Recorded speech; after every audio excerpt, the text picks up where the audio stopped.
বিখ্যাত মুহাদ্দিস, মুহাক্কিক, মুফাসসির, মুদাক্কিক, পীরে কামিল, গাউসে জামানা, সুবহানাল্লাহ, 4 শতাধিক লেখা কিতাব ফার্সিতে, উর্দুতে, আরবিতে বিভিন্ন ভাষায় ইসলামের খিদমত করেছেন।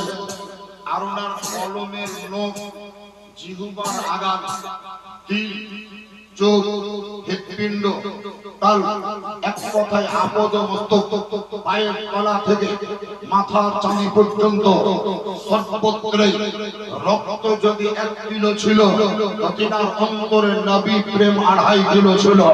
ইমামে আহমদ রাজাকে জিজ্ঞাসা করা হয়েছিল, এই ইমামে আহমদ রাজা, আপনি নবীকে ভালোবাসেন, আপনি নবীকে শ্রদ্ধা করেন, যদি কেউ আপনার নিকট থেকে রেফারেন্স চাহে, ডকুমেন্টস চাহে, দলিল চাহে, আপনার ব্লাড টেস্ট করলে নবীকে ভালোবাসে, প্রমাণ দিতে পারতেন না। ইউরিন টেস্ট করলে নবীকে ভালোবাসে, প্রমাণ দিতে পারতেন না। স্কিন টেস্ট করলে নবীকে ভালোবাসে, আপনি প্রমাণ দিতে পারতেন না। পাগড়ি পরিধান করছেন বলে নবীকে ভালোবাসে, প্রমাণ দিতে পারতেন না। দাড়ি রেখেছেন বলে নবীকে ভালোবাসে, এটা রেফারেন্স বলা যাবে না। আপনি নবীকে ভালোবাসেন, দলিল দিবেন কি করে? তিনি বলেছিলেন, শোনো, কসম খোদা, আমার সিনাকে ত্যাগ করে দিলটাকে বার করে যদি 2 ভাগে বিভক্ত করা হয়, দেখতে পাবে 1 ভাগে লেখা আছে লা ইলাহা ইল্লাল্লাহ, অন্য ভাগে লেখা আছে মুহাম্মাদুর রাসূলুল্লাহ। সুবহানাল্লাহ। আমার ওই দিলের মধ্যে লেখা আছে মুহাম্মাদুর রাসূলুল্লাহ।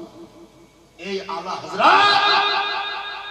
মুজাদ্দিদ দ্বীন মিল্লাত, রাহবার শরিয়ত ও তরিকা ইমামে আহমদ রাজা খান, যিনি বেরেলি শরীফ থেকে পড়ে ফজিলত পাশ করে মাওলানা হয়েছে, এই কারণেই তিনাকে বলা হয় ফাজিলে বেরেলভি। ফাজিলে বেরেলভি মানে বেরেলি থেকে পড়ে পাস মাওলানা। সেই আলা হযরত, আপনাদের এখানকার জালসার মধ্যে হ্যান্ডবিল হয়নি? আমি দেখি, আমার কাছে আছে, মাঝে মধ্যে হ্যান্ডবিল দেখবে, আমাদের মতন বক্তাদের নাম লেখা,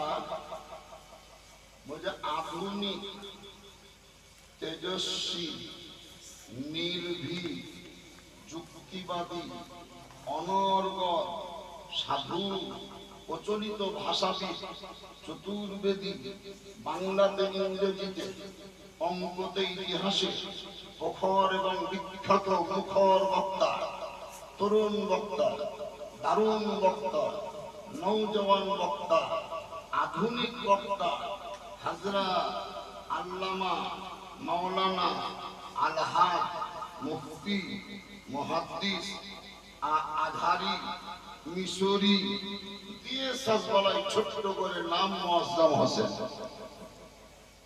প্রেসওয়ালা বলছে এটা একজনারই নাম না গোটা বংশের নাম? নামটা কি একজনের না গোটা বংশের? নামটা মুআজ্জম হোসেন কালিমি। কালিমিটা আমার নাম নয়, মুআজ্জম হোসেনটাই নাম। আমি যতই বড় মুফতি মুহাদ্দিস হই না কেন, কেউ যদি আমাকে জিজ্ঞাসা করে যে হুজুর আপনার নাম কি, তাহলে বড় ইনসাফ করে বলতে হবে মুআজ্জম হোসেন। আগে মাওলানাও বলা চলবে না, মুফতি বলা চলবে না, মুহাদ্দিস বলা চলবে না। যদি নাম বলার আগে নিজে নিজেই মাওলানা মুফতি মুহাদ্দিস লাগাই, তাহলে জানতে হবে যার ভিতরে রিয়াকারী আছে। এক ভদ্রলোক, ওকে যদি জিজ্ঞাসা করেন আপনার নাম কি, কর নাম বলার আগে বলছে আলহাজ আব্দুর রহিম লস্কর। আপনাদের এখানে লস্কর বেশি আছে বোধহয়, এর জন্য বললাম আলহাজ আব্দুর রহিম লস্কর। আচ্ছা, আধার কার্ডে কি ওর আলহাজ লেখা আছে? যেটা বলেন আছে, থাকে না? আলহাজ না। নবী প্রেমে অজ্ঞান হইল না ঘুমের ঘরে অজ্ঞান হইল? আচ্ছা যাও, ওটা বাদ দেন, ধরলেন যে নবী প্রেমের হয়েছে, উল্টাটা বলি। আলহাজ আর আধার কার্ডে না, কিন্তু বলতে গিয়ে বলছে আলহাজ আব্দুর রহিম লস্কর। এই নামের পূর্বে আল হাজ বলা তার মানে রিয়াকারী।